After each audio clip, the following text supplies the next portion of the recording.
Hello guys, आज हम बात करेंगे रीजनिंग की स्ट्रेटेजी वीडियो के बारे में। अगर आप रीजनिंग में बहुत वीक है और आपके पजल्स के अंदर मार्क्स नहीं आ रहे तो मैं आपको कुछ स्ट्रेटेजी बताऊंगा जिसे आप फॉलो करके अपने मार्क्स इंक्रीज़ कर सकते हैं और रीजनिंग में जो टॉपिक आपके वीक हैं उनको आप सॉलिड कर सकते हैं। तो मैंने रीजनिंग को देखो तीन डिवाइड में पार्ट में डिवाइड किया है।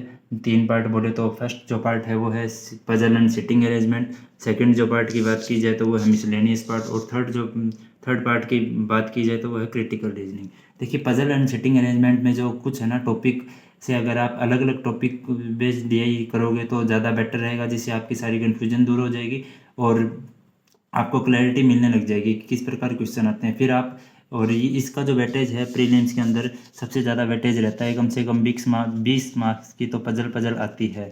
20 मार्क्स की पजल आती है, जिसके अंदर टाइप फर्स्ट की बात की जाए तो फ्लोर बेस्ड, जिसके अंदर दिया होगा 8 फ्लोर हैं और मतलब पर्सन बैठे हैं। और दूसरी जो है वो बॉक्स बेस्ड पजल की बात की जाए। और थर्ड जो है शेड्यूल के अंदर आते हैं मंथ बेस्ड, डे बेस्ड।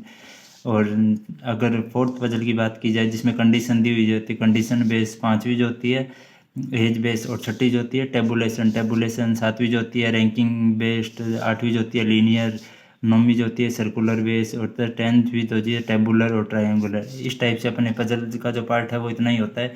और कुछ केस में मेंस के अंदर जो ब्लड रिलेशन को इंक्लूड कर दिया जाता है। अगर पजल की बात की जाए तो देखिए, मैं बोलूँगा कि आप अंकुश लांबा सर से पजल ज़रूर करें। उनके कुछ मेथड है, थ्रेल मेथड, जो कि बहुत ही बढ़िया हैं। और बाकी अगर बात की जाए तो अगर एक रीजनिंग बाय पुनीत सर हैं जिनका 3 साढ़े 3 घंटे का बेसिक कंसेप्ट का एक वीडियो पड़ा है, जो कि बहुत ही हेल्पफुल रहता है बच्चों के लिए। सभी बच्चे को बेसिक पता होगा तो पजल में क्या है दिक्कत नहीं आती।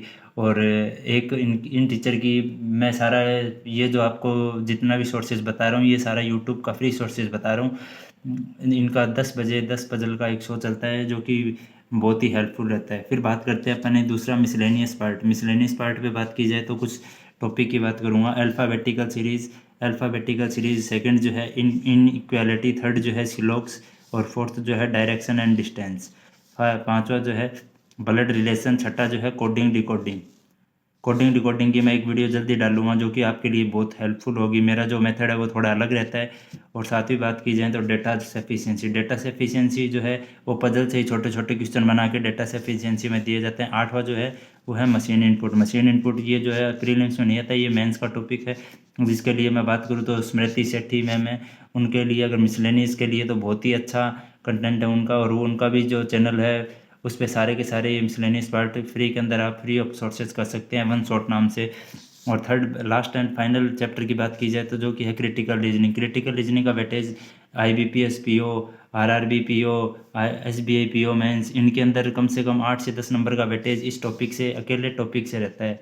8 से 10 मार्क्स का जो है वो इस टॉपिक से वेटेज रहता है, जिसके अंदर 5 टाइप से होती की हो जाते हैं: assumption base, inference base, argument और problem and course of action. और पांचवा बात की जाए तो कॉज एंड इफेक्ट। इनके लिए मैं आपको अगर बोलूँ तो हर्षद सर को आप फॉलो कीजिए। हर्षद सर की बहुत ही अच्छी स्ट्रेटजी रहती है। उनका जो चैनल है रीजनिंग लर्निंग कैप्सूल नाम से उनका चैनल है, उनके आप उनके ऊपर अगर आप क्रिटिकल रीजनिंग की वीडियो देख सकते हो, या फिर आप फॉलो करो तो अड्डा के जो सौरभ सर है वो भी बढ़िया हैं। और मैं अगर बात करूँ इन सब की प्रिपरेशन लगभग 15-20 दिन अगर आप कंटिन्यू प्रैक्टिस करते हो, पहले पजल कीजिए फिर मिसलेनियस पार्ट, तो 2 महीने बाद में आप है ना प्रीलिम्स के मॉक लगाने स्टार्ट कर दीजिए।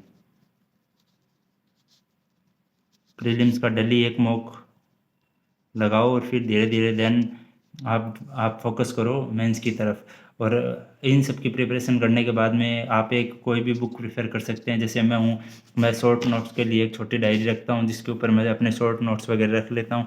और उसके लिए पजल के लिए मैं एक बुक अगर प्रेफर करूँ तो पजल है बैठे हुए पे, ये जो है अड्डा की बुक है। और ये जो मेरे पास एक दो हेल्पिंग बुक है वो ये रही।